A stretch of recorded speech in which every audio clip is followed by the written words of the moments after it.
સરકારી યોજનાનો લાભ લેવા અને ફોર્મ ભરવા માટે અમારી ચેનલને સબસ્ક્રાઇબ કરો. મિત્રો, આજે આપણે વાત કરવાના છીએ પીએસઆઈ અને લોકરક્ષક દળની જે ભરતી આવેલી છે તેના વિશે, જેમના ઓનલાઈન ફોર્મ ભરાવાના શરૂ થઈ ગયેલ છે. ઓનલાઈન ફોર્મ કેવી રીતે ભરવું એના વિશે આજે આપણે આ વિડીયોની અંદર ચર્ચા કરીશું. તમે 23/12/2025 સુધી આ ફોર્મ ભરી શકો છો.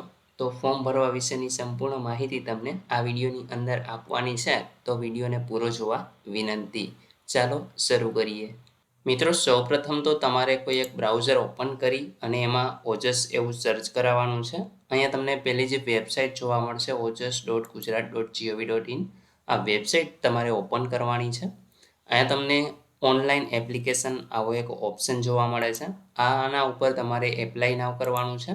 અહીંયા આપણે મિત્રો તમે જોઈ શકો છો કે અલગ અલગ ભરતી છે, જેમાં આપણે વાત કરીશું ગુજરાત પોલીસ રિક્રુટમેન્ટ બોર્ડ, એટલે કે આપણે જે લોકરક્ષકની અને પીએસઆઈની ભરતી છે એમાં એપ્લાય કરવાનું છે, જેમની 23/12/2025 એટલે કે 23 તારીખ છેલ્લી છે. રાતે 12 વાગ્યા સુધી તમે એપ્લાય કરી શકો છો. તો અહીં મિત્રો આપણે એપ્લાયના ઓપ્શન ઉપર ક્લિક કરીશું. અહીંયા તમે જોઈ શકો છો ફી પણ જનરલ કેટેગરી માટે 100 રૂપિયા છે એ રાખવામાં આવેલી છે. તો અહીં મિત્રો આપણે એપ્લાયના ઓપ્શન ઉપર ક્લિક કરી દેવાનું છે. જેવું તમે ક્લિક કરશો, જો તમે ઓજસની વેબસાઇટ ઉપર રજિસ્ટ્રેશન કરેલું હોય તો અહીંયા તમારો નંબર લખવાનો છે અને અહીંયા તમારી જન્મ તારીખ છે એ લખી દેવાની છે. અને જો એપ્લિકેશનનું રજિસ્ટ્રેશન તમે ન કરેલું હોય તો અહીંથી સ્કીપ કરી દેવાનું રહેશે. જેવું તમે સ્કીપ કરશો એટલે મિત્રો તમારે બધી જ ડિટેલ છે એ ભરવાની થાય છે. જેમ કે તમે પીએસઆઈમાં ભરવા માંગતા હોય તો પીએસઆઈ સિલેક્ટ કરશો, લોકરક્ષકમાં ભરવા માંગતા હોય તો લોકરક્ષક સિલેક્ટ કરશો, અને જો તમે બંનેમાં એલિજિબલ હોય એટલે કે તમે ગ્રેજ્યુએશન કમ્પ્લીટ કરેલું હોય તો તમારે અહીંયા બોથ ઓપ્શન સિલેક્ટ કરવો જોઈએ, જેથી તમે બંને એક્ઝામ છે આપી શકો.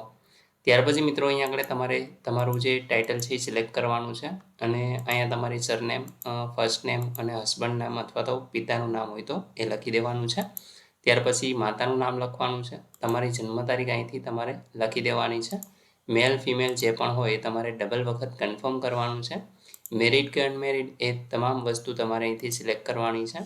ત્યાર પછી મિત્રો અહીંયા તમારી જે પણ કેટેગરી હોય એ તમારે સિલેક્ટ કરી લેવાની છે. તો આપણે એસીબીસી સિલેક્ટ કરીએ તો એમાં 2 સર્ટિફિકેટ આવે, જેમ કે એક કાસ્ટ સર્ટિફિકેટ જાતિ પ્રમાણપત્ર, જેનો સર્ટિફિકેટ નંબર કયા તારીખે કઢાવેલું છે એ, અને કયા રાજ્યમાંથી કઢાવેલું છે એ અહીંયા સિલેક્ટ કરવાનું છે. અને નોન ક્રિમિલિયર સર્ટિફિકેટ છે એ આપવાનું હોય છે, એનો નંબર અને એની તારીખ. જો તમે ઈડબ્લ્યુએસ અથવા તો એસીબીસીમાંથી આવતા હશો તો તમારે આ સર્ટિફિકેટ નંબર આપવો જોશે.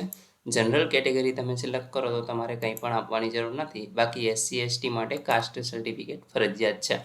અહીંયા મિત્રો તમારે પૂરેપૂરું એડ્રેસ છે એ આપી દેવાનું છે. જેમ કે તમે જોઈ શકો છો અહીંયા પૂરું એડ્રેસ, ત્યાર પછી રાજ્ય, જિલ્લો, તાલુકો, પિનકોડ નંબર, તમારો મોબાઈલ નંબર, અને ફરી પાછું તમારે કન્ફર્મ કરવાનો છે. સામેની બાજુ તમે જોશો તો ઈમેલ આઈડી છે એ 2 વખત તમારે વેરીફાઈ કરવાનું રહેશે.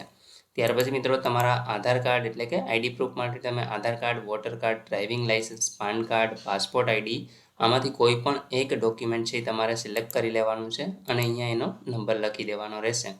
જો તમે રમતગમતમાં કોઈ ભાગ લીધેલો હોય તો અહીંયા આગળ મિત્રો તમારી પાસે સર્ટી હોય તો તમે યસ કરી શકો છો, અને કઈ રમત છે એ બધા જ વિગત છે અહીંયા ભરવાની થાય છે.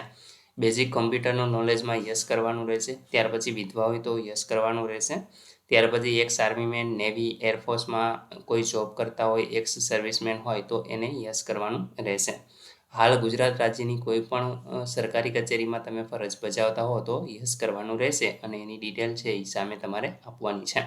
તમને કેટલી લેંગ્વેજ લખતા, વાંચતા અને બોલતા આવડે છે એ તમામ વિગત છે એ તમારે અહીંયા આગળ ભરવાની રહેશે. જેમ કે તમે જોઈ શકો છો અહીંયા મેઇન ટોટલ 3 લેંગ્વેજ હોય છે, ઇંગ્લિશ, હિન્દી અને ગુજરાતી. તો આ રીતે તમારે સિલેક્ટ કરવાનું છે. ત્યાર પછી તમારે 12માનું છે માર્કશીટ તમારી પાસે હોય એમાં પર્સન્ટેજ લખેલા હશે, ડિસ્ટિંક્શન હોય, ફર્સ્ટ, સેકન્ડ, પાસ જે પણ હોય અહીંયા તમારે બોર્ડ લખવાનું છે. અહીંયા આગળ રાજ્ય, ત્યાર પછી પાસિંગ યર તમારે લખવાનું છે, કેટલી ટ્રાયે તમે પાસ થયા છો એ, અને અહીંયા તમારો સીટ નંબર લખી દેવાનો છે. ત્યાર પછી મિત્રો તમે માસ્ટર ડિગ્રી કે ગ્રેજ્યુએશન કરેલું હોય તો અહીંથી તમે જે પણ કરેલું હોય તમારે સિલેક્ટ કરી લેવાનું છે અને એની ડિટેલ ભરવાની થશે. એ જ રીતે માસ્ટર ડિગ્રીમાં પણ તમારે અહીંયા સિલેક્ટ કરી અને એની સામે ડિટેલ લખવાની થશે. એનસીસીનું સર્ટી હોય તો યસ કરવાનું છે અને તમારી પાસે બેચલર ડિગ્રી અથવા તો પોસ્ટ ગ્રેજ્યુએશન ડિપ્લોમા કે કંઈ પણ ડિગ્રી હોય તો એ તમારે અહીંયા કણે યસ કરવાનું છે, જેમાં તમે જોઈ શકો છો રક્ષાશક્તિ યુનિવર્સિટીમાંથી તમે કરેલી હોય તો એવી બધી ડિગ્રી છે એના માટે અહીંયા કણે એક અલગથી ને કેટેગરી આપવામાં આવેલી છે, જેના તમને માર્ક્સ પણ આપવામાં આવે છે. તો એ તમે ખાસ જો આમાંથી કરેલું હોય તો તમે સિલેક્ટ કરી શકો છો. ત્યાર પછી મિત્રો અહીંયા તમારે બાંયધરીમાં યસ સિલેક્ટ કરવાનું છે અને સેવ કરી દેવાનું રહેશે. તો આપણે મિત્રો તમામ ડિટેલ ભરી અને આગળ મિત્રો અહીં તમે જોઈ શકો છો તમને એક રજિસ્ટ્રેશન નંબર છે એ મળી જશે. અહીંયા મેં સિક્યુરિટી રીઝનના કારણે હાઇડ કરીને રાખેલો છે. આ નંબરને તમારે નોંધી લેવાનો છે અને કોપી કરી લેવાનો છે. ત્યાર પછી અહીંયા અપલોડના સેક્શનમાં આવવાનું છે. અહીંયા આગળ મિત્રો તમારે તમારો ફોટો અને સાઇન છે એ અપલોડ કરવાના હોય છે. તો સૌપ્રથમ તો તમે જે રજિસ્ટ્રેશન નંબર એપ્લિકેશન નંબર મળેલો છે એ અહીંયા લખવાનો છે અને તમારી જન્મ તારીખ અહીંયા લખી દેવાની છે. ત્યાર પછી અહીંયા જે કેપ્ચા જોવા મળે છે એ લખી અને ઓકે આપવાનું છે અને ત્યાર પછી તમારો ફોટો અને સાઇન તમારે અપલોડ કરી દેવાના રહેશે. ત્યાર પછી મિત્રો લાસ્ટમાં અહીંયા કન્ફર્મના ઓપ્શન ઉપર તમારે આવવાનું છે. અહીંયા તમારે તમને જે એપ્લિકેશન નંબર મળેલો છે એ લખવાનો રહેશે અને તમારી જન્મ તારીખ છે એ લખી દેવાની છે.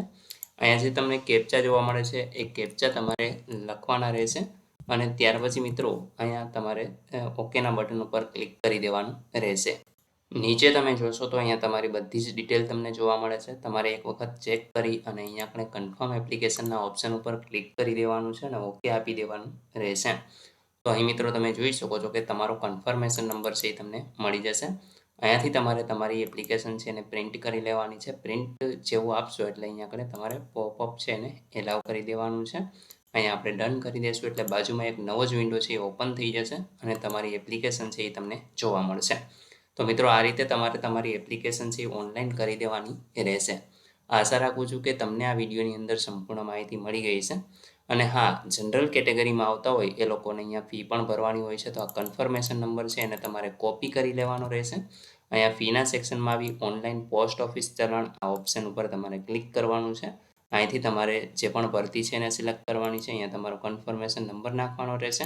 અહીંયા આગળ મિત્રો તમારે આ જે જન્મ તારીખ છે એ સિલેક્ટ કરી લેવાની છે ને કેપ્ચા છે એ તમારે નીચે સિલેક્ટ કરી લેવાનું રહેશે. તો આપણે અહીંયા કેપ્ચા છે એને લખી દઈએ છીએ અને અહીંયા આપણે તમારે ઓનલાઈન પેમેન્ટ ઓફ ફી આ ઓપ્શન ઉપર ક્લિક કરી દેવાનું છે. તો આપણે મિત્રો અહીંયા આપણે આ જે કન્ફર્મેશન નંબર છે એને પણ લખી દઈએ છીએ. અહીંયા તમે જોઈ શકો છો કે જનરલ કેટેગરી સિવાય કોઈને પણ ફી લાગુ પડતી નથી. તો અહીંયા આગળ મને નોટ રિક્વાયરમેન્ટ એવું લખેલ આવે છે. તમારામાં છે તે તમારે ફી ભરવાની થશે તો તમારે ફી છે એ ભરી દેવાની રહેશે. તો મિત્રો આ રીતે તમે જાતે જ એપ્લાય કરી શકો છો લોકરક્ષકની ભરતીમાં, પીએસઆઈની ભરતીમાં. આશા રાખું છું કે તમને આ વિડીયોની અંદર ફોર્મ ભરવા વિશે સંપૂર્ણ માહિતી મળી ગઈ છે. તેમ છતાં પણ કોઈ પ્રશ્ન હોય તો તમે કોમેન્ટ દ્વારા પૂછી શકો છો. વિડીયોને લાઇક કરી દેજો, તમારા મિત્રો સુધી શેર કરજો અને ચેનલને સબસ્ક્રાઈબ કરી લેજો, જેથી આવી કોઈ પણ માહિતી આપ સુધી પહોંચતી રહે. વિડીયો જોવા બદલ આપનો ખૂબ ખૂબ આભાર. મળીએ એક નવા વિડીયો સાથે. ત્યાં સુધી જય હિન્દ.